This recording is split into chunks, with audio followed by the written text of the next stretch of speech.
Question number 4.10. That is comparison in magnitude of displacement and path length at जो पहला case था वो third turn का था, so it is equals to 1000 तो डिस्प्लेसमेंट था और 1500, सो 2/3 जो कि 0.67 है। और सेकंड केस में जब 6th टर्न आ गया तो डिस्प्लेसमेंट 0 हो गया, और जबकि वो पूरा चक्कर लगा के 3000 मीटर चल दिया। और जब 8th टर्न आ गया तो उसने 500√3 का तो डिस्प्लेसमेंट किया, लेकिन वो 4000 मीटर चला। तो इस तरीके से √3/8 या फिर 1.732/8। अब इसकी वैल्यू बताओ।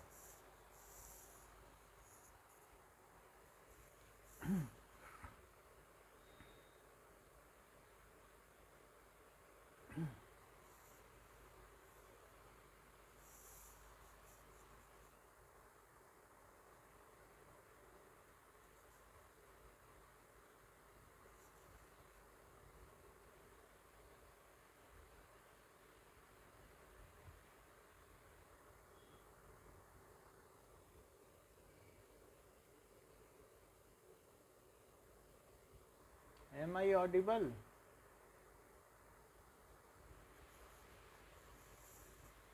Yes, sir. कितना आया value?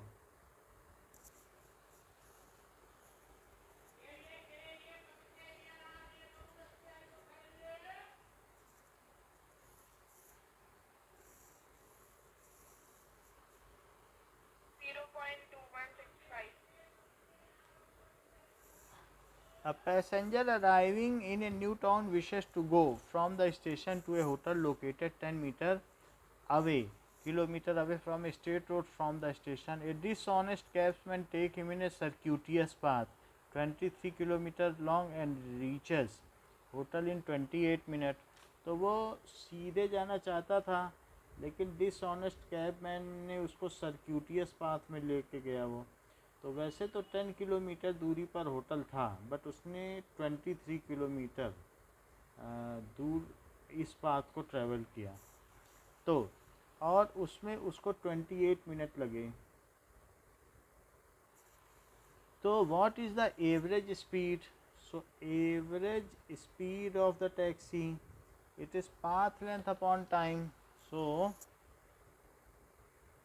path length upon time, यदि हम किलोमीटर पर आवर में निकालें, क्योंकि टैक्सी और इन सब की स्पीड किलोमीटर पर आवर में ठीक रहेगी, सो 23/28 मिनट है। तो मिनट को आप बदल लें 60 मिनट और 1 आवर, ऐसा करने से मिनट मिनट कट जाएगा। और इट इज़ 23 × 60/28। 4 से ये दोनों भी कट जाते हैं, और बाकी का काम आपको करना है। तो मुझे आंसर बता दीजिए।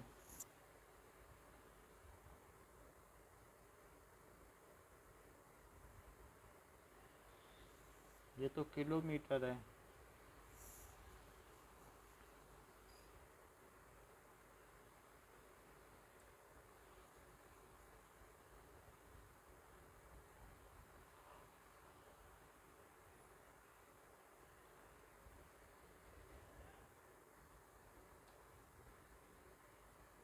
देर ज़्यादा लगती है, क्यों देर लगती है?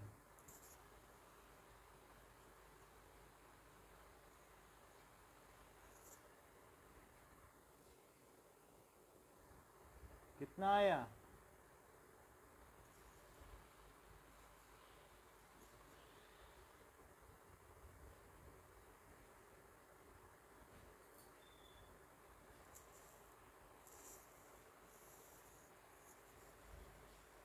के answer? Fifth.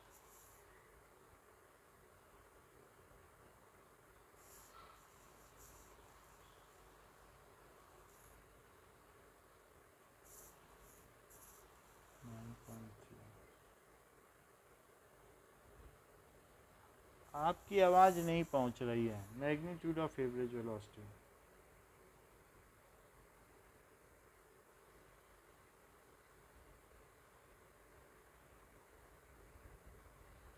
It is displacement upon time. Displacement है 10 किलोमीटर का और टाइम है 28 minute 1 hour by 60 minute. So it is 10 into 60 by 28. 4 से कट कर लें तो ये 150 बाई 7. ये कितना आ जाएगा?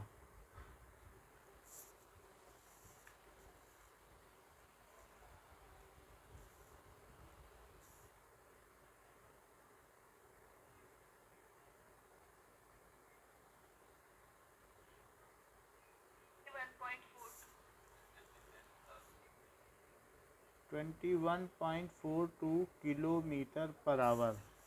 4.12 कह रहा है कि rain is falling vertically with a speed 30 metre per second. Rain तो 30 मीटर पर सेकेंड से गिर रही है, वेलोसिटी ऑफ रेन. और a woman rides a bicycle with a speed in north to south direction. वो साउथ में जा रही है.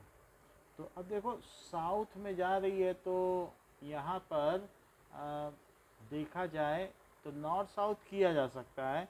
वैसे देखें तो ऐसे अगर हम ले लें कि वुमेन नॉर्थ से साउथ जा रही है और रेन वर्टिकली फॉल कर रही है. बोलो ये बात समझ में आ गया? 3D diagram. रेन जो है 30 मीटर पर सेकंड से जा रही है. वुमेन कैसे जा रही है? North to south. किस स्पीड से जा रही है? 10 मीटर पर सेकंड से जा रही है. ये नॉर्थ है, ये साउथ है, ये ईस्ट है, ये वेस्ट है. लेकिन ये जो फ्रेमवर्क है, हम इस फ्रेमवर्क को, it is velocity of women और ये वेलोसिटी ऑफ रेन. तो अब हमें क्या करना चाहिए कि ये हमें चाहिए velocity of rain with respect to woman. Velocity of rain with respect to woman, it is velocity of rain और minus velocity of woman. Minus लगाना पड़ेगा कि नहीं? अब माइनस लगाने के लिए वी डब्ल्यू इधर है तो क्या माइनस वी डब्ल्यू उधर होगा? रिजल्टेंट तो नहीं होगा, क्योंकि हमारे चलने से क्या रेन अपनी डायरेक्शन बदल देगी क्या? सड़क पे तो सैकड़ों आदमी चलते हैं, हवा चले तो बदले. तो ये जो बनेगा पैरेललोग्राम, तो इसी को हम दिखा रहे हैं यहाँ पर. ये जो यहाँ पैरेललोग्राम है उसको यहाँ दिखाया गया है. समझ में आया कि नहीं? 3D फिगर को ऐसे दिखा दिया. तो क्या ये माइनस वी डब्ल्यू है? और इसे मैं दिखा दूँ कि Yes, sir. मतलब अगर वी डब्ल्यू साउथ में है, ये चीज़ है, इस प्लेन को मैं दिखा रहा हूँ यहाँ पे. वी डब्ल्यू साउथ में है तो माइनस वी डब्ल्यू नॉर्थ में हुआ. और अब माइनस वी डब्ल्यू है तो इसके लिए मुझे क्या करना चाहिए? ये चीज़ क्या हुई? क्या ये इन दोनों का जोड़ हुई? Is it sum of these two? Yes. और यही हमें चाहिए भी, क्योंकि it is nothing but it is V R और प्लस माइनस वी डब्ल्यू. तो यही है पैरेललोग्राम लॉ से. तो ये क्या बन गया? क्या ये वी रिजल्टेंट बन गया? या आप वी आर डब्ल्यू भी लिख सकते हैं, जैसा है वही लिख दो, रिलेटिव वेलोसिटी. ठीक है, रिजल्टेंट भी लिख सकते हो या वी आर लिख लो, रिजल्टेंट वेलोसिटी. इतनी बात समझ में आ गई? तो ये जो है जो रिजल्टेंट वेलोसिटी है या रिलेटिव वेलोसिटी आप कह रहे हैं, तो इसका कुछ ना कुछ एंगल भी इधर बनेगा जहाँ उसे छतरी पकड़नी पड़ेगी. तो उसे छतरी कहाँ होल्ड करनी चाहिए? वुमेन तो इधर ही चली रही थी, वुमेन इधर जा रही थी. तो जिधर जाओगे छतरी उधर ही पकड़नी पड़ेगी। सो ऐसा हमने कर दिया है। ये 30 मीटर पर सेकंड है और ये 10 मीटर पर सेकंड है। तो ये एंगल कितना हुआ, थीटा। सो tan थीटा क्या हो गया, क्या ये परपेंडिकुलर और अपॉन बेस रखना पड़ेगा tan थीटा, बताओ। That is 10/30। Yes, sir. 10/30 तो ये 1/3 हुआ या 0.3333 हुआ tan थीटा। तो tan थीटा अगर इतना हुआ है तो tan थीटा इतना हुआ है तो अब ठीक है ये चीज़ है। सो 0.3333 ये चीज़ क्या हो जाएगी, 3349 है, 3349 देख लो। तो 3349 कहाँ पे पड़ रहा है, कहीं पड़ रहा है क्या, 3349 18 पे आ रहा है, 18.0 3249 3269 भी आ गया, और आगे जाओ 3249 के आगे 3269 3288 3307 ठीक है, 3307 दिख रहा है। Sir, 3327. 3327 ज़्यादा पास है क्योंकि 3333 है ना, तो 27 कहाँ ले जाएगा, 18 के आगे 0.4। 18.4. हाँ तो ये 18.4 हो गया थीटा। तो ये जो थीटा हो गया ये कितना हो गया 18.4 डिग्री। इससे क्या पता चलता है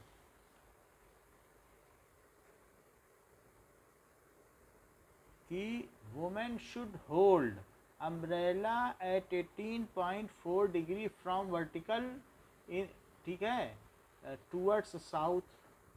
समझ में आ गई बात कि नहीं, क्योंकि नॉर्थ साउथ वाला प्लेन हमने यहाँ ले लिया ना, यही प्लेन तो उठा के यहाँ सीधा रख दिया। सो women should hold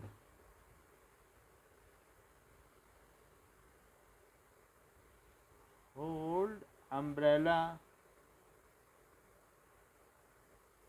at 18.4 degree from vertical towards south. ये आंसर है। अब देखो यही चीज़ पूछी गई है।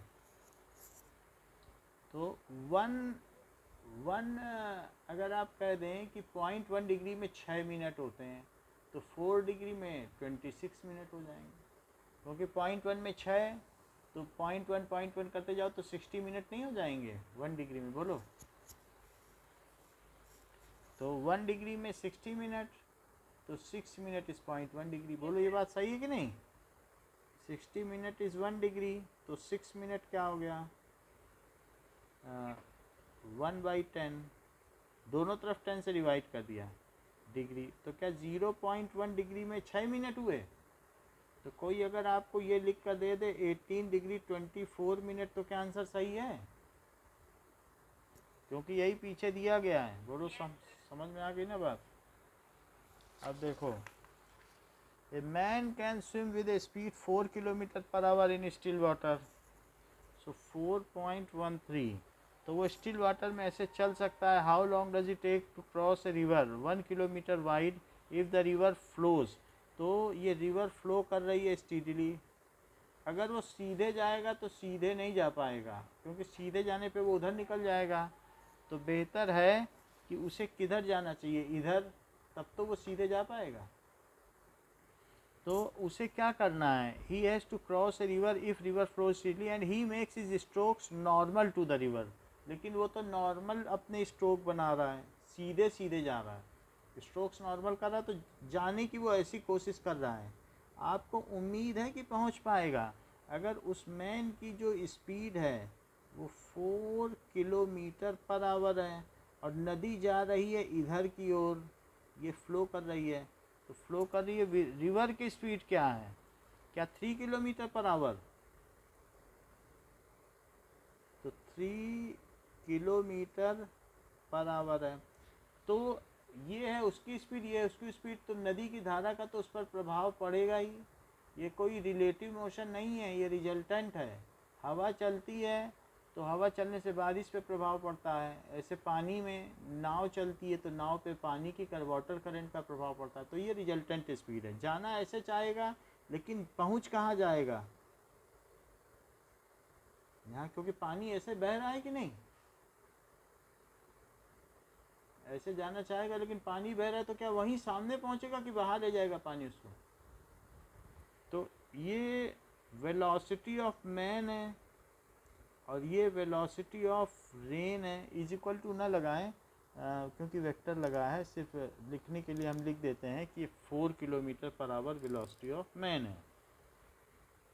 ठीक है, तो 4 किलोमीटर पर आवर। और बाकी ये क्या बनेगी, क्या ये उसकी रिजल्टेंट वेलोसिटी बनेगी?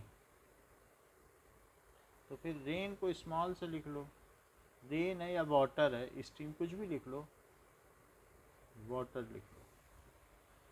अच्छा अब देखो कि let V M is velocity of man, अगर ऐसे सिंबलाइज कर दिया जाए तो अच्छा रहता है। And V W is velocity of water and VR is resultant velocity of man। तो ये 4 है, ये 3 है, तो आपको क्या लगता है कि ये एंगल कितना होगा?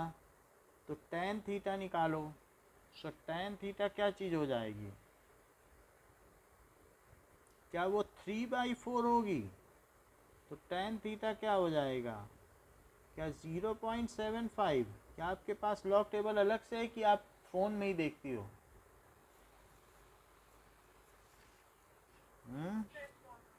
अच्छा, तो फिर फ़ोन बंद करना पड़ेगा, हम ही दिखा देते हैं। नाउ 0.75 देखो, 0.75 नेचुरल टेंजेंस कहीं दिख रहा है? 0.7 क्या देखें?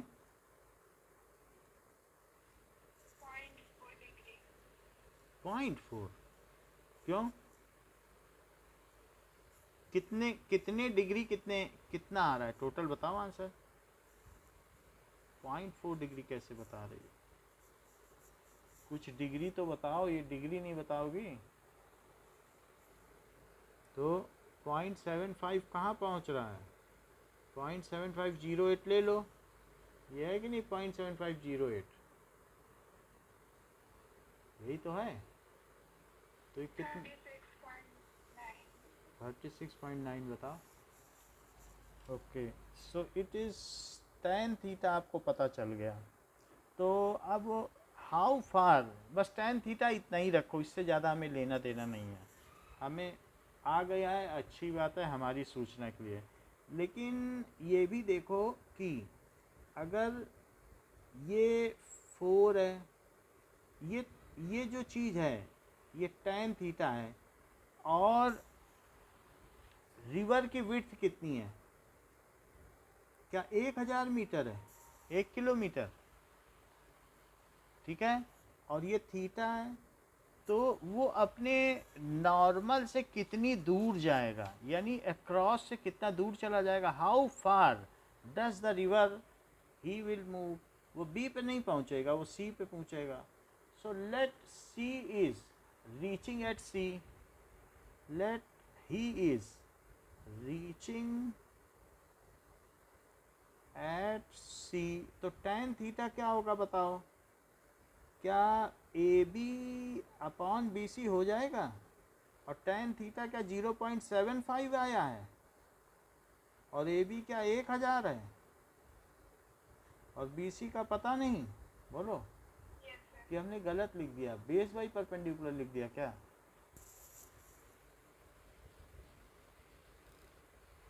बता दिया करो।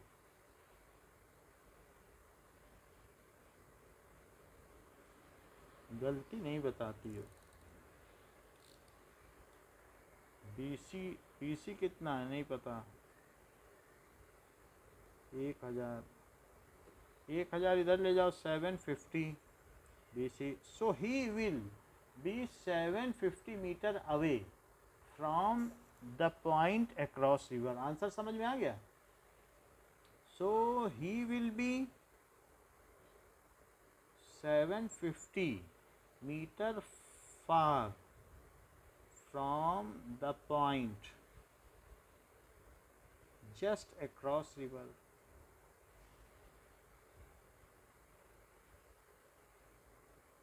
अगर उसे वहाँ पहुँचना था तो इधर की ओर तैरना चाहिए था. इधर अगर तैरता तब उधर चला जाता, बट उसने ऐसा नहीं किया. उसे ये बात मालूम नहीं होगी कि रिवर उधर ले जाएगी. अगला क्वेश्चन देखिए 4.14 कहता है in a harbour wind is blowing at a speed. हवा चल रही है 72, लेकिन कहाँ चल रही है, इस स्पीड से है. And the flag on the mast anchored, ये फ्लटर्स कर रहा है, वो फहरा रहा है नॉर्थ ईस्ट डायरेक्शन में. तो जो विंड चल रही है वो नॉर्थ ईस्ट में चल रही है. नॉर्थ ईस्ट डायरेक्शन 45 है, उसमें एंगल नहीं बताना पड़ता. नॉर्थ ईस्ट बोल दिया तो 45 समझो. ये रही नॉर्थ और ये है ईस्ट. तो नॉर्थ ईस्ट मिडिल में होती है. कंपास में देख लेना नॉर्थ ईस्ट यहीं लिखा रहता है. तो इस डायरेक्शन में हवा चल रही है और 72 की हवा चल रही है. अच्छा, और साथ में बोट की 51 की स्पीड है. 72 की एक लेंथ बना लो. यहाँ पे जो उसका झंडा है, कोई एक बोट है तो उस बोट का जो फ्लैग है वो उस डायरेक्शन में फहरा रहा है. उधर की हवा चल रही तो उधर ही हवा वो जाएगा. अब जरा देखो कि if the boat starts moving at a speed to north. अब बोट खुद किधर चलना शुरू कर दी, इतने से गई है सिर्फ 51 से. ये वेलोसिटी ऑफ बोट है 51 है और ये 72 है. 72 हमने बड़ा बनाया है तो it is velocity of wind है. और ये क्या है, वेलोसिटी ऑफ बोट. ये कितनी लेंथ है, that is 51 kilometre per our. तो 51 किलोमीटर पर आवर. और ये कितना है, क्या 72 किलोमीटर पर आवर. अच्छा, ये है if boat starts moving at speed what is the direction of flag in the boat. तो अब यहाँ पर जैसे हवा ऐसे चल रही है तो बोट की क्या डायरेक्शन होगी. ये बात है कि हवा नहीं प्रभाव डाल सकती है पानी में चलने वाली चीज़ को, स्ट्रीम डाल सकती है. तो ये रिलेटिव मोशन ली जाएगी कि what is the direction of flag on the mast of boat. तो इसका मतलब क्या हुआ कि जैसे रिलेटिव मोशन कि रुकी थी तो ये थी, अब जब वो चलने लगी तो ऐसी स्थिति में जो उसमें बैठा हुआ व्यक्ति है, what is the direction of flag on the mast of boat. तो उसमें बैठे व्यक्ति को वो किधर दिखेगी. सो इसके लिए क्या कर दें कि जो velocity of wind with respect to boat, velocity of wind, वैसे तो फ्लैग की करना चाहिए, जो फ्लैग है वही विंड है. With respect to boat it is VW minus VB हो जाएगा क्या. ठीक है, इसका मतलब है relative velocity of wind with respect to boat. Boat में बैठे हुए व्यक्ति को कैसा लगेगा. तो VB इधर है तो इधर क्या अगर हम पलट लें तो क्या माइनस VB हो जाएगा. माइनस VB हो जाएगा. और फिर इस पर एक हम क्या बनाएं, क्या पैरेललोग्राम. तो यहाँ मिला दें तो कहीं ना कहीं तो कुछ बनेगा. मान लीजिए इधर हुआ, एक पैरेललोग्राम बना लिया कि नहीं, बोलो. जरा ये सोचो हमें क्या चाहिए, क्या ये V B V W plus minus V B है? फिर से देखो, क्या ये चीज़ जो हमने यहाँ दिखाई है ये क्या है? क्या ये वी डब्ल्यू है? Is it V W? ठीक है, और इधर की ओर क्या है? Minus V B. तो अगर इन दोनों को मिला दिया जाए तो क्या होगा? तो ये इसकी डायरेक्शन होगी कि नहीं? अब वो कौन सी डायरेक्शन होगी? लॉ ऑफ पैरेललोग्राम लगा रहे हैं तो क्या ये V W plus minus V B होगी, या यही V W minus V B होगी, और क्या यही वी डब्ल्यू बी होगी? तो यही हमें निकालना है। अच्छा, तब तक ये चीज़ हमें एक और बता दें आपको कि ये एक्स एक्सिस है और ये क्या है? Y axis. तो कुछ ना कुछ एंगल पर है ये, तो ये एक्स एक्सिस है और ये वाई एक्सिस है। चाहे तो आप इसे डायरेक्शन के तौर पर ले सकती हैं कि ये ईस्ट है और ये क्या है? वेस्ट। ये है नॉर्थ और ये साउथ। अब ज़रा देखो, तो सिर्फ हमसे डायरेक्शन पूछी गई है तो इस एंगल को क्या हम अल्फ़ा ले लें? सिर्फ डायरेक्शन ही तो पूछी गई ना, तो क्यों ना हम अल्फ़ा निकाल लें। तो अल्फ़ा क्या है कि आप ये जो रिजल्टेंट है उसका किसी एक से एंगल निकालो। मान लो मैं इससे निकालता हूँ, तो अगर किसी से एंगल निकाल रहे हो अल्फ़ा, तो tan अल्फ़ा का क्या फार्मूला होता है? क्या दूसरे तरफ वाला और उसके साथ साइन 135, टोटल 135 मानती हो? बताओ। 90 और 45 हो, नॉर्थ ईस्ट है ना, नॉर्थ ईस्ट क्या 45 पे नहीं होता? और ये 90 तो मिला के कितना हुआ ये एंगल दोनों के बीच का? तो 72 और साइन उन दोनों के बीच का रिजल्टेंट एंगल। और फिर जिधर से अल्फ़ा लिया है, अल्फ़ा किससे लिया है बताओ? क्या इससे अल्फ़ा लिया है? वो वाला वेक्टर वो कितना है? क्या वो 51 है? और प्लस 72 कॉस 135। यहाँ तक जो डाउट हो तो पूछ लो, बताओ।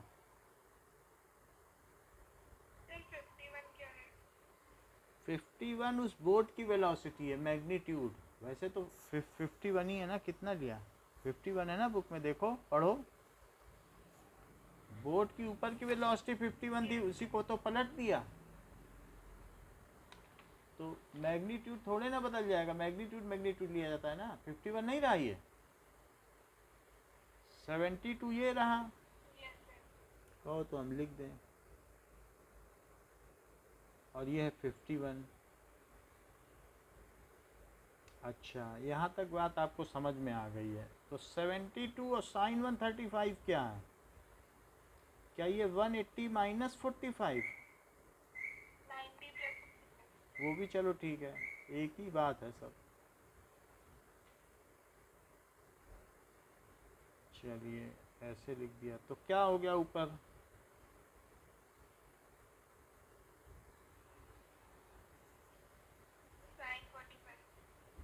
अच्छा, और नीचे क्या हो गया?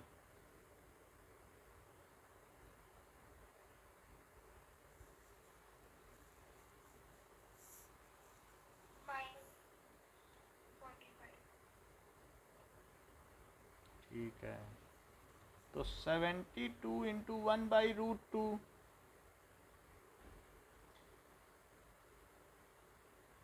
ये हो गया।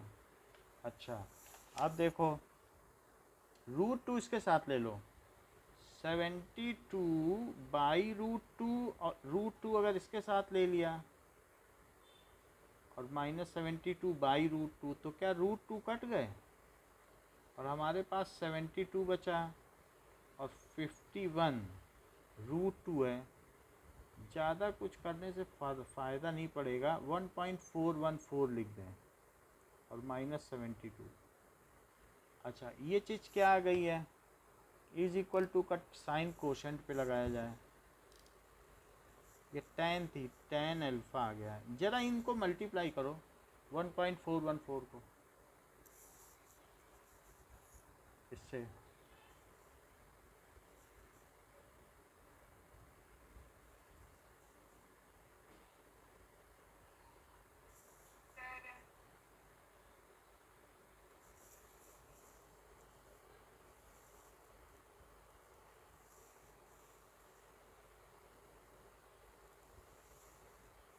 कितना आ रहा है?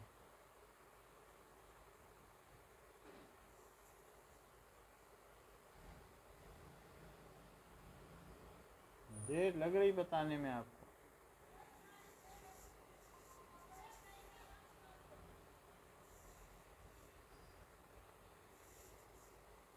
कितना आया?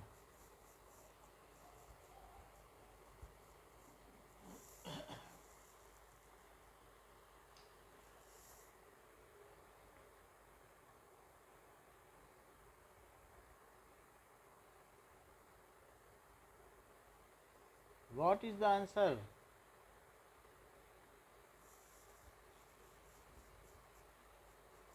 Sir. मल्टीप्लाई तो करना है, बता दो।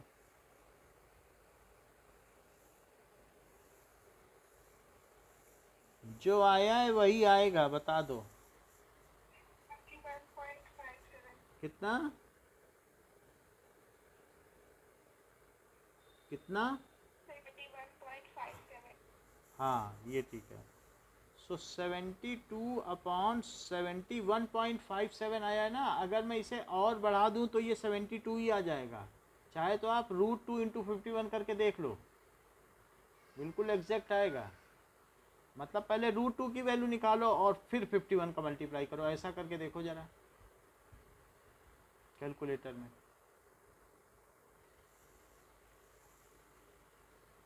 Sir, कैसे? 2 पे रूट लगाओ और फिर जो आंसर आ जाए उस पर 51 का मल्टीप्लाई कर दो। रूट तो होगा ना आपके कैलकुलेटर में, कि बताएं? Yes, sir.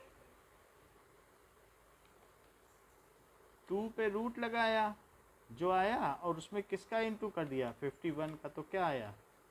क्या 72 आ गया? बताइए, आया कि नहीं? Yes, sir. तो इट इज़ 72.12 आया और -72 अगर बिल्कुल एग्जैक्ट लिया जाए तो इट इज़ 72/0.12। अब ज़रा डिवाइड करो इससे।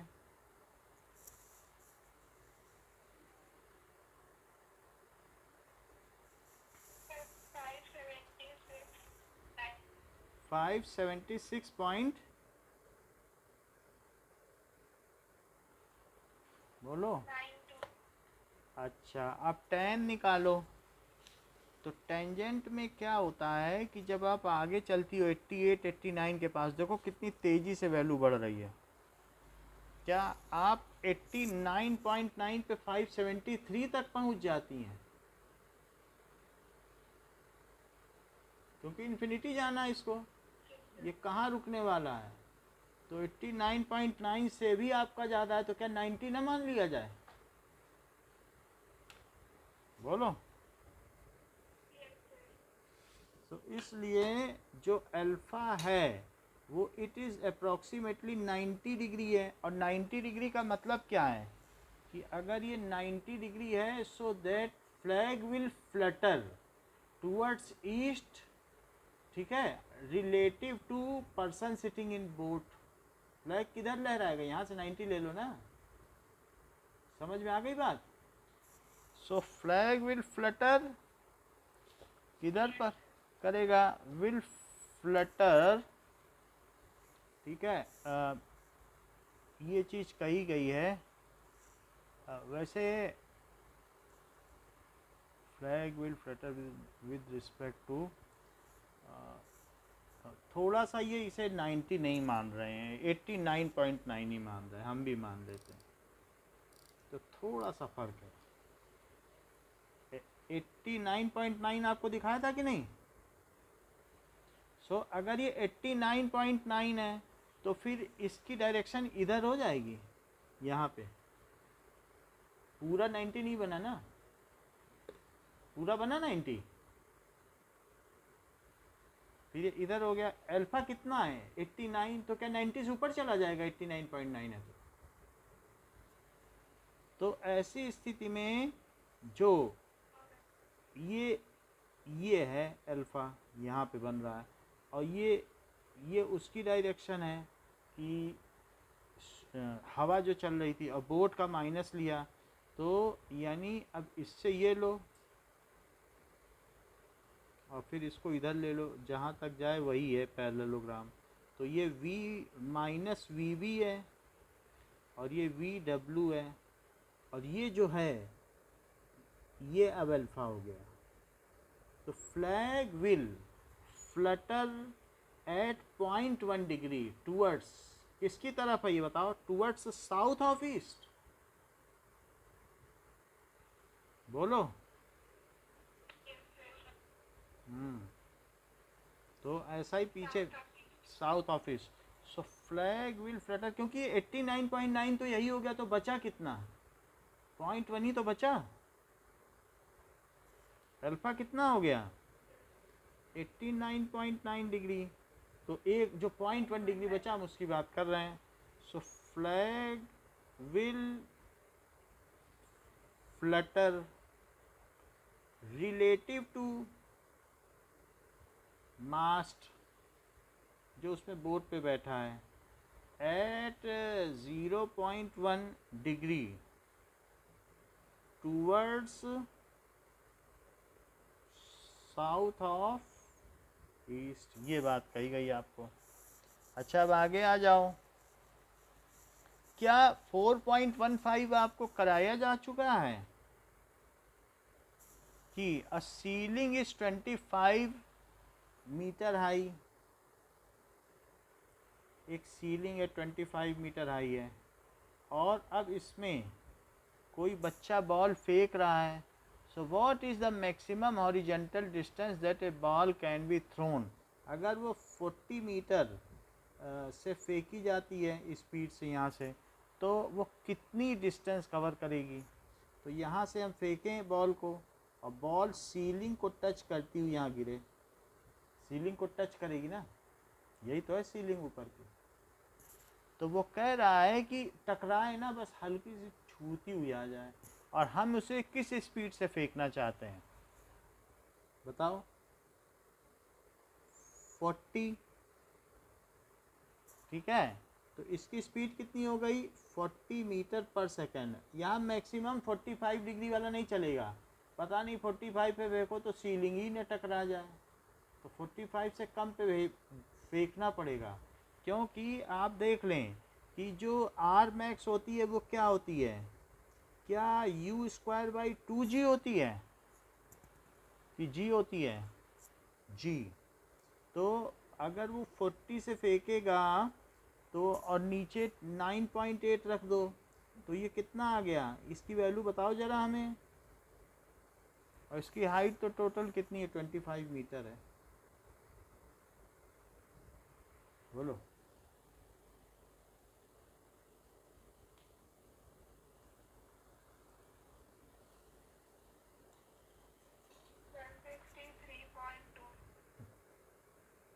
कितना आया?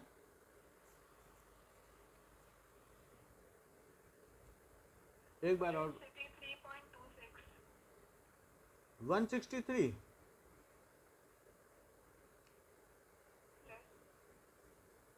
ये तो नहीं हो सकता ना, रेंज ये मैक्सिमम है। अच्छा, इस मैक्सिमम रेंज के लिए, ये तो मैक्सिमम रेंज है, लेकिन इसके लिए फिर हाइट क्या होगी? एच मैक्स, मतलब हाइट मैक्सिमम कितनी होगी? तो अगर हमें मैक्सिमम रेंज चाहिए, तो जस्ट मैं दिखाने के लिए कर रहा हूँ, तो एच मैक्स का क्या फार्मूला होता है बताओ?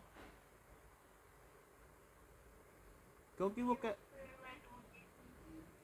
बोलो 2G होता है। use अच्छा ये 40 स्क्वायर और ये 45 पे फेंकना पड़ेगा मैक्सिमम के लिए, बोलो है बात सही कि नहीं। तो साइन 45 डिग्री और स्क्वायर बाई 2 इंटू 9.8। तो अगर हम इस गफलत में हैं कि हम इसे भेज देंगे 45 पे और मैक्सिमम भेज देंगे, तो ज़रा देखो हाइट क्या अचीव होती है, क्या 1601/√2 का स्क्वायर और अपॉन 2 इंटू 9.8। तो ये √2 से तो 2 बना और ये कट के क्या 800 आ गया। 2 से भी कटेगा तो 400 आएगा और इससे भी कटेगा तो 4.9 और 200 आएगा। तो अब मुझे बता दो कि 200/4.9 कितना होता है।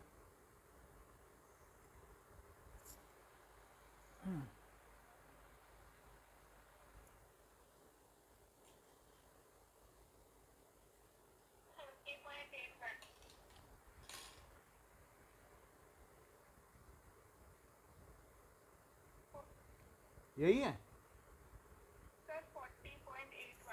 8 1। अच्छा अच्छा। Which is more than ceiling height.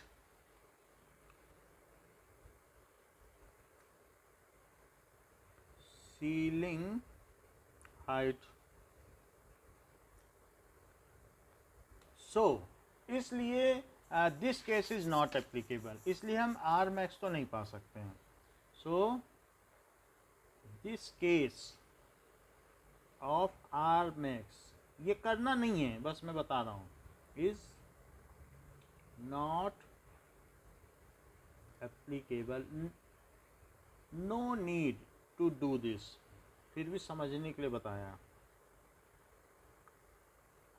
अच्छा एच क्या होता है कि किसी भी हाइट पर आपको ये मालूम है कि अगर एंगल बदलोगे तो एच बदलेगा। तो u square sine square θ/2g, जैसे थीटा पे फेंकोगे वैसा ही तो एच मिलेगा कि नहीं। कोई थोड़े थीटा पे फेंक रहा है तो क्या उसे छोटा एच मिलेगा क्या, एच मैक्स। और कोई ज़्यादा थीटा पे फेंकेगा तो उसे ज़्यादा मैक्स मिलेगा क्या। ये तो थीटा के ऊपर होता है कि हमें कितना एच मैक्स मिले, बोलो है बात कि नहीं। तो हम ये पता करना चाहते हैं कि अगर मुझे 25 की हाइट रखनी है और जबकि ये 40 है तो मैं अपना साइन क्या रखूं, 2G ये चीज़ है। तो अब ज़रा देखें कि 25 इंटू 2 इंटू 9.8 और अपॉन 40 का स्क्वायर, ये क्या आ गया, क्या साइन स्क्वायर थीटा आ गया। तो ये 50 हो गया। तो 50 इंटू 9.8 और अपॉन ये क्या हो गया 40 का स्क्वायर। तो इसे थोड़ा सा और सिंप्लीफाई कर लिया जाए जिससे कुछ पता चले। 40 इंटू 40, एक जीरो तो एक जीरो से कट गया, ये 4.9 है और ये क्या है, मतलब 0 0 कटा, यहाँ 2 बच गया, 2 बच गया, ये चीज़ हो गई। अब ज़रा देखो कि हमारे पास क्या आ गया है कि साइन स्क्वायर थीटा है। तो साइन स्क्वायर थीटा की वैल्यू तो निकालनी पड़ेगी और तो कोई तरीका नहीं है, बच नहीं सकते आप निकालने से। ऊपर का ऊपर 5 से करो 8 आ गया, तो 4.9 अपॉन 16 आ गया क्या। अब तो स्क्वायर निकालने का कुछ चांस बन रहा है। अगर 160 आ रहा है तो 60 पे फंस रही है बात, साइन स्क्वायर थीटा। चलो अब आप इसको डिवाइड करो फिर साइन स्क्वायर निकालो। 49/16 तो आप कर सकते हैं लेकिन उससे बात बनेगी नहीं। तो अगर ये डेसिमल हटाओ तो क्या एक जीरो बढ़ा नीचे, और एक 10 से और मल्टीप्लाई करो तो क्या एक जीरो और बढ़ा? बोलो, इतनी बात समझ में आई? इतनी बात समझ में आई? Yes, sir. तो अब ये बताओ, 49 बाहर निकल के क्या 7 बन जाएगा? और 1600 क्या 40 बन जाएगा? और क्या ये √10 है? जो √10 है वो क्या 2.23 होता है? बताओ।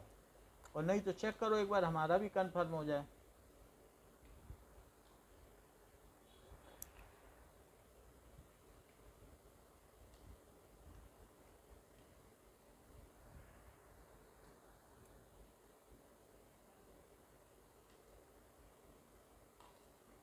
कितना होता है?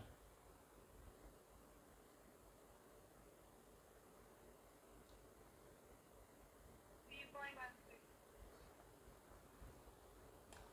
3 पॉइंट 16.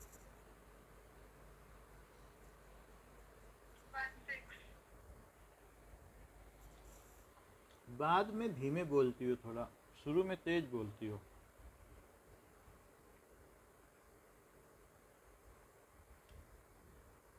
अब ये वैल्यू पता लगाओ, फिर साइन इसका देखें।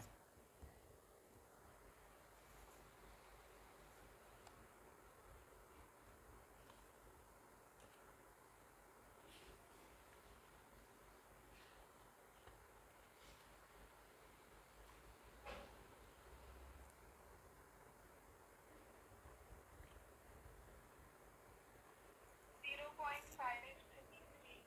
0.5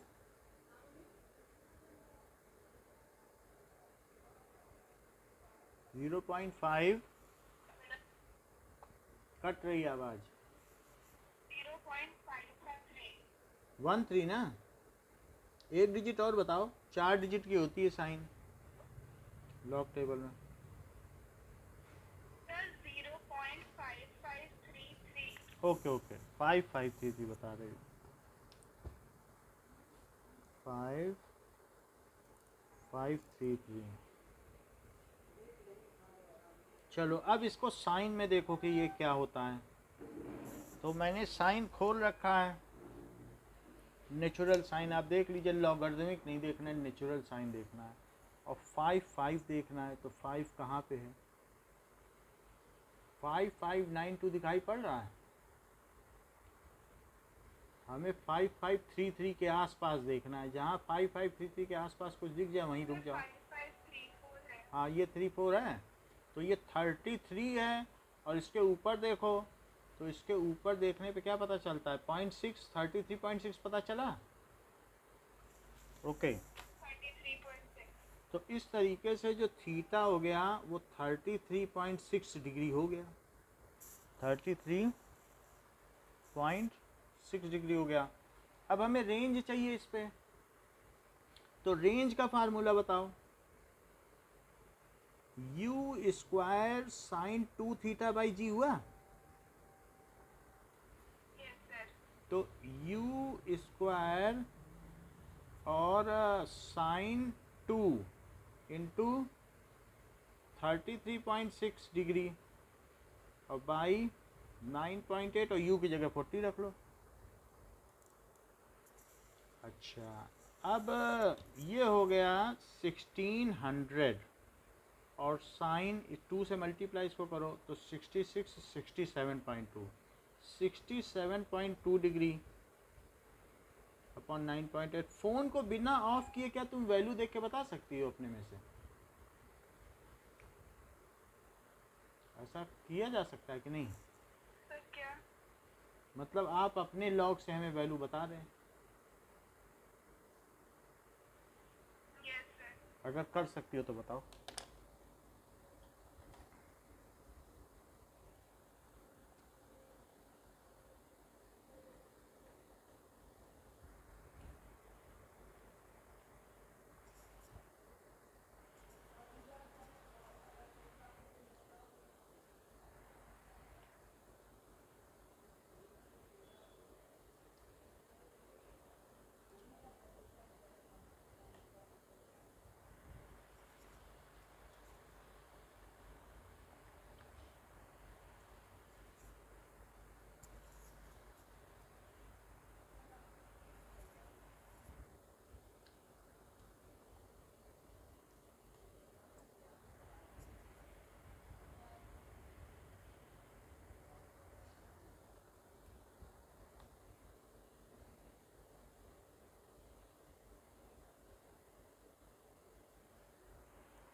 बताइए। सर हाँ हाँ बोलो, बताओ आंसर। आवाज आ रही है आपकी, बोलो। फिर इसमें क्या निकालना है? ये वैल्यू नहीं बताई आपने।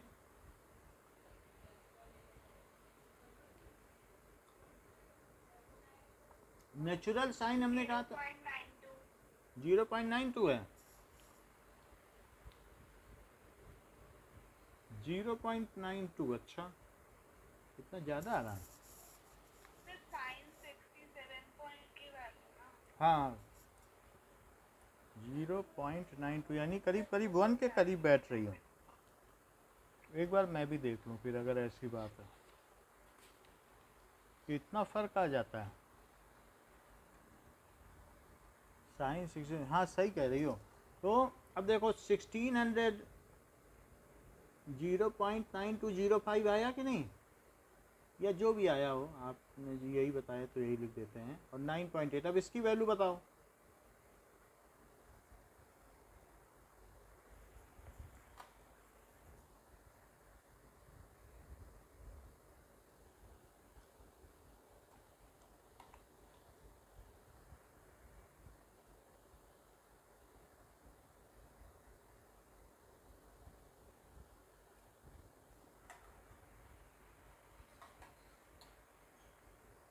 सर 50.36।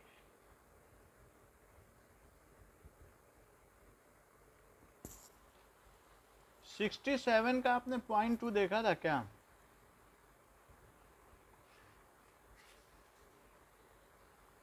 क्योंकि क्या? थोड़ा फर्क आ रहा है। 0.9150 देखा तो है, यही ठीक है।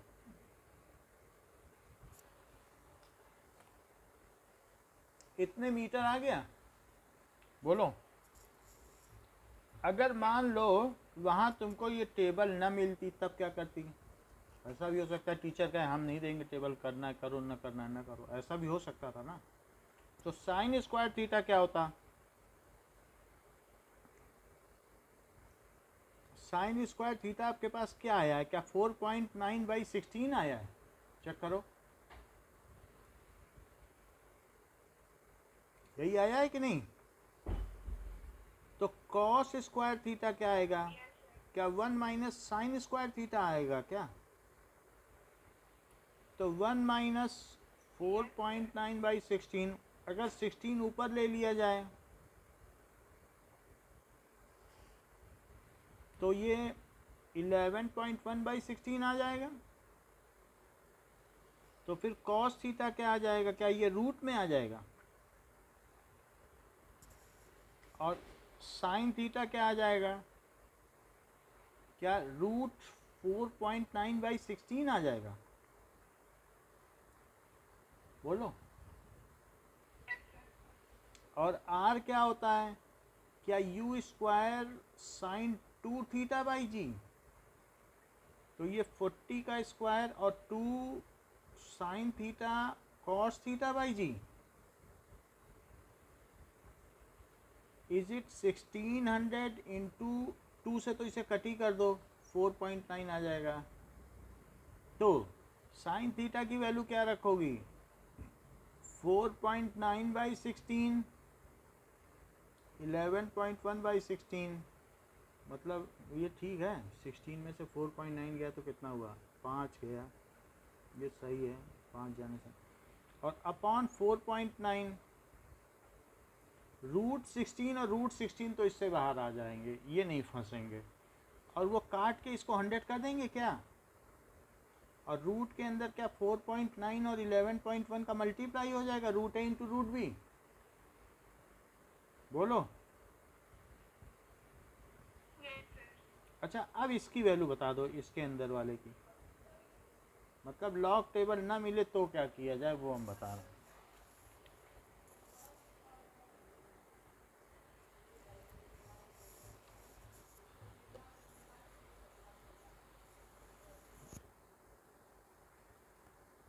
0.16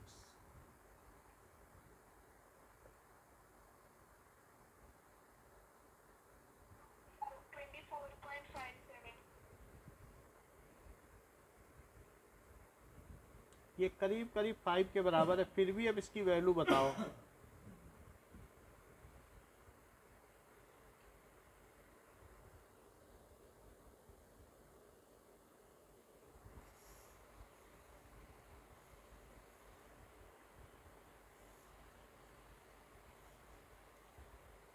फोर पॉइंट 9 आ रहे 24.7 आंसर है हैं? अंडर रूट में। सर 20.7 अंडर रूट के बाहर होगा। 20.7 इतना आ जाएगा? 11×55 इतना तो नहीं आएगा, कहीं गड़बड़ी कर रही हो। 20 कैसे आ जाएगा? 11 में 5 का मल्टीप्लाई क्या? 55। 55 से इतना कैसे आ जाएगा? क्या कह रही हो? 20 बाहर रहेगा रूट के? कैसे बाहर रहेगा? इनका मल्टीप्लाई बताओ हमें, पहले मल्टीप्लाई बताओ।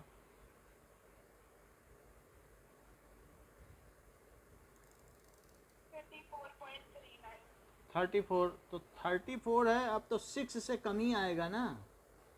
54.39 कितना बताया? 24 54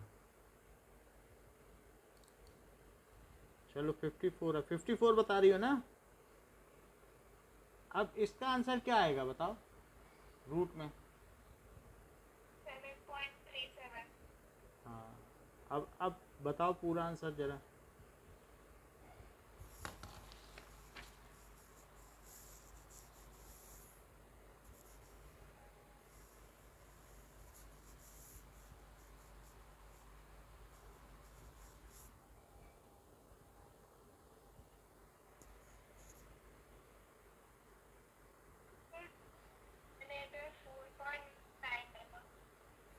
हाँ 4.9 है नीचे, उसको तो हमने तोड़ा था ना, आधा किया था कि नहीं?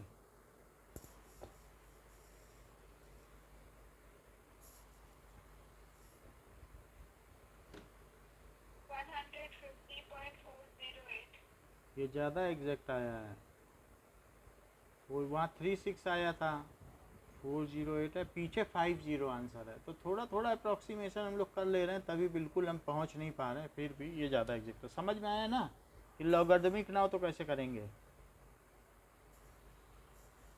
A cricketer can throw a ball to a maximum horizontal distance। कह रहा है कि वो एक मैक्सिमम हॉरिजेंटल डिस्टेंस पे इतना फेंक सकता है। क्या मैक्सिमम हॉरिजेंटल डिस्टेंस जो होती है वो 45 डिग्री के लिए एप्लीकेबल होती है?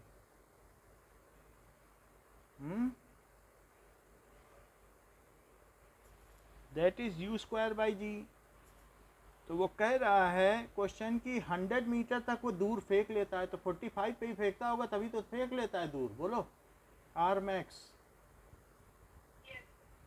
तो अगर ये 100 है और 100 is equals to u square by g, तो यू स्क्वायर क्या हो गया? क्या 100 जी हो गया? अब वो कह रहे हैं कि वो कितनी ऊंचाई तक फेंक पाएगा। अगर वही बॉल वो ऊपर फेंके तो कितनी हाइट तक जाएगी और लौटेगी? वो तो सीधा भी फेंक सकता है ना। तो ऐसा करने के लिए उसे क्या करना चाहिए? उसकी जो भी स्पीड है उसी से वो ऊंचा फेंके। तो हमें ये मालूम है कि सबसे हाईएस्ट पॉइंट पे वी क्या होगा? 0। So if cricketer throws ball vertically, cricketer throws ball vertically, तो क्या होगा? तो क्या ऐसा मानती हो कि V square minus U square is equal to 2AH? बोलो।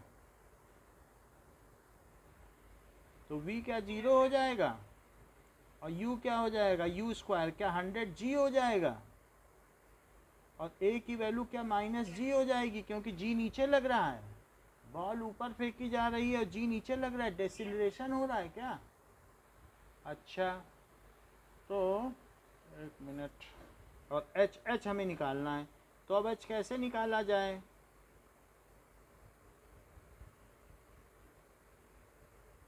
तो h कितना आया? हमें जी रखना ही नहीं पड़ा, ऐसे ही आ गया। So up to 50 metre high he can throw ball. Up to 50 metre high he can throw ball. इतना ऊंचा वो फेंक सकता है। अब 4.17 4.18 तो यूनिफॉर्म सर्कुलर मोशन का है, 4.19 भी यूनिफॉर्म सर्कुलर मोशन का। 4.20 करा दिया है,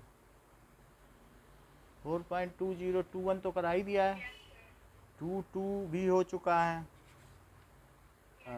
मतलब 3 सवाल सर्कुलर मोशन के छूट रहे हैं। 22 हो गया है, 23 भी हो चुका है ना। और ground by the aircraft position is what is the speed of aircraft. अच्छा, अब देखो कि रीड ईच स्टेटमेंट विथ 2.24 नहीं हुआ है क्या?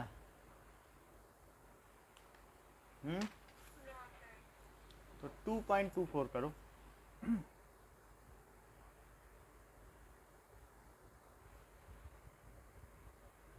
कह रहा है कि read this if it is true और false, a scalar quantity which is conserved in a process. तो ऐसी scalar quantity, example if it is true a scalar quantity is 1 which is क्या स्केलर क्वांटिटी हमेशा conserved रहेगी कि नहीं रहेगी? पहला क्वेश्चन क्या है? कंजर्व चेक कर लेते हैं। ऐसा सब में तो फिर लॉ ऑफ कंजर्वेशन की क्यों बात होती? For example energy scalar quantity है, लेकिन जैसे इन इलास्टिक कोलिजन है तो वो उसमें भी वो कंजर्व रहती है। बट कुछ स्केलर क्वांटिटी ऐसी हैं जैसे टेम्परेचर है। इफ़ ए टेम्परेचर एक स्केलर क्वांटिटी है बट एक हॉट बॉडी इज कूल्ड, तो क्या होगा बताइए? अच्छा, मास भी ड्यूरिंग फिजन या फ्यूजन कंजर्व रहता है कि वो बदल जाता है? मास एक स्केलर क्वांटिटी है, क्या वो एनर्जी में बदल जाता है? E equal to mc square के हिसाब से। So mass is scalar quantity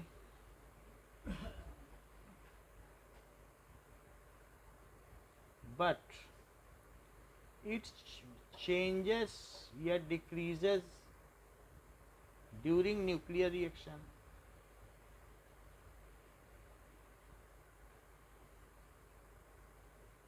तो न्यूक्लियर रिएक्शंस में वो डिक्रीज होती है, तो ये फॉल्स हो गया।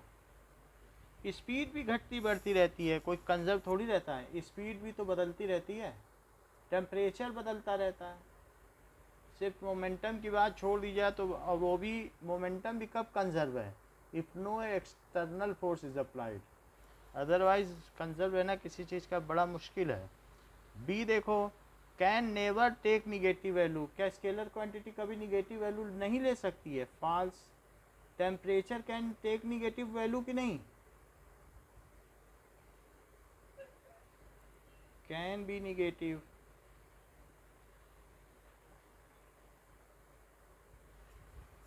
अच्छा, कैन मस्ट बी डायमेंशनलेस, क्या सारी स्केलर क्वांटिटी डायमेंशनलेस होती है? Mass has dimension of m।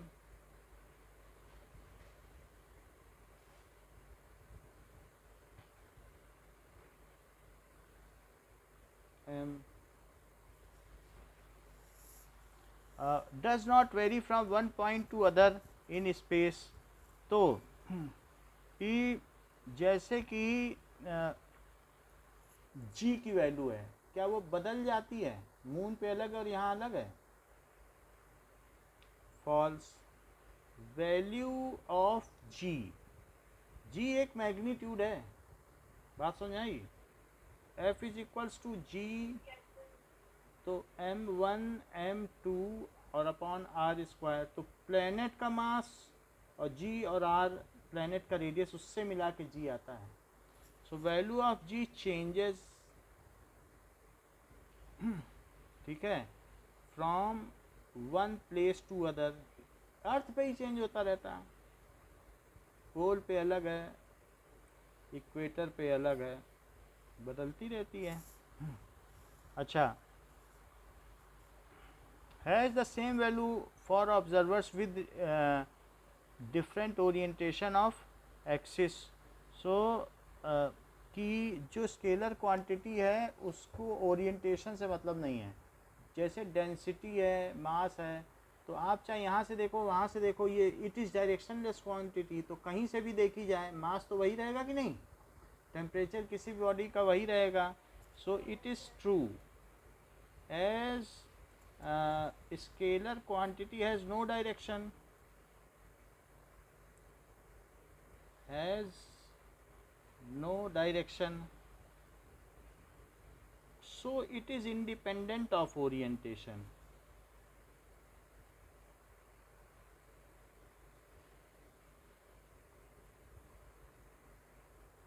इसलिए ये ओरिएंटेशन से इंडिपेंडेंट है। 4.25 देखिए कि एक एयरक्राफ्ट कैसे चल रहा है, बताइए कितनी हाइट पे चल रहा है, क्या 3400 मीटर पर है, और if angle subtended at ground observation point by aircraft position 10 second apart, 10 second बाद जब एयरक्राफ्ट को देखा जाता है तो ये है एयरक्राफ्ट, तो अब वो 10 सेकेंड बाद वो क्या एंगल बनाता है अर्थ पर, 30 डिग्री का बनाता है क्या, और कहाँ से, क्या वर्टिकल से, पहले ठीक ऊपर था और अभी क्या हुआ, क्या वो आगे बढ़ गया है 10 सेकेंड में, तो 10 सेकेंड में आगे बढ़ गया तो 30 का एंगल बना रहा है, तो और ये कितना है 3400 metre.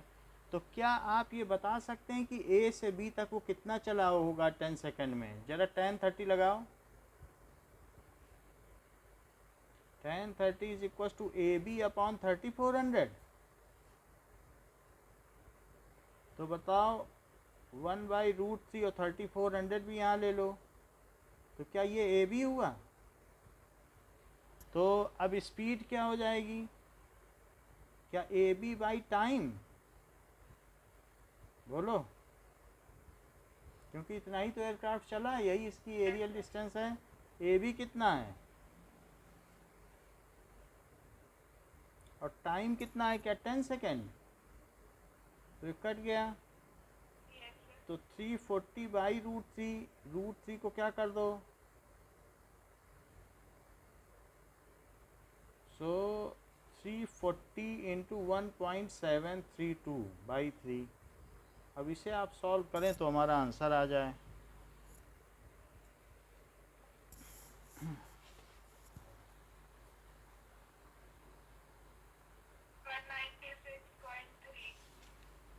One 96.3 metre per second, ये चीज़ क्या आ गई कि ये कितना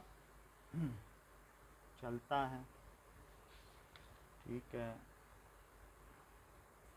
बाकी फिर भी एडिशनल एक्सरसाइज कम नहीं है, ज़्यादा ही है, अब कराई जाएगी आगे, इतना ही रखो,